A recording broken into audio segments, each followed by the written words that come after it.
أهلا أهلا أستاذ أحمد. صباح الخير، عامل إيه؟ إن شاء الله كويس يا رب.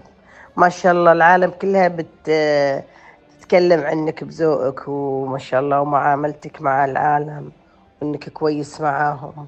إن شاء الله يا رب يدوم ويوم. إن شاء الله سمعتك في القاهرة كلها تكون كويسة والعالم تشكر فيك من الخليج ومن جميع الدول. الله يوفقك يا أحمد، الله يوفقك. يا أهلا يا أهلا يا أحمد، حياك الله. كيف الحال يا حبيبي؟ ازيك؟ الله يعطيك العافية. ألف شكر يا حبيبي، ألف شكر على التعامل وعلى طريقة الاستقبال. وما قصرت، الشباب ما قصروا، اللي جاء على طول ما تأخر، وعملنا تشيك إن كل الأمور مضبوطة. الله يعطيك العافية، ألف شكر. الله يكثر من أمثالك. شكرا يا حبيبي، شكرا يا أحمد.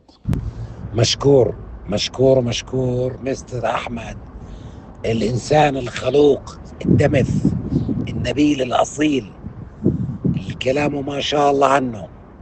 مشكور. وأنا بعد حالي أخي لكم اليوم وطالع سفرات، أنا حتى لو كانت شغل لازم تكون عن طريقك. كل أصدقائي أصحابي التجار أصحابين الشركات لازم يصيروا يتعاملوا معك، لأنك إنسان فعلا والنعم منك والله. ألف شكر يا أبو حميد. أنا مش عارف أودي فين زمايلك هذه. الله يبارك فيك يا سيد الناس. ألف شكر ألف شكر حبيبي. شكرا اخوي احمد، والله اني اتشرف معرفتك واخوتك وانك ما قصرت معانا. تسلم، الله يوفقك ويسعدك.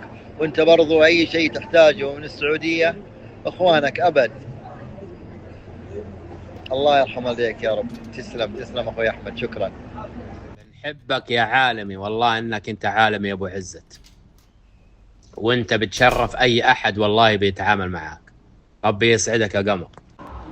مرحبا يا أحمد، شكرا والله يطول عمرك، ما قصرت، كل شوي كويس الحمد لله.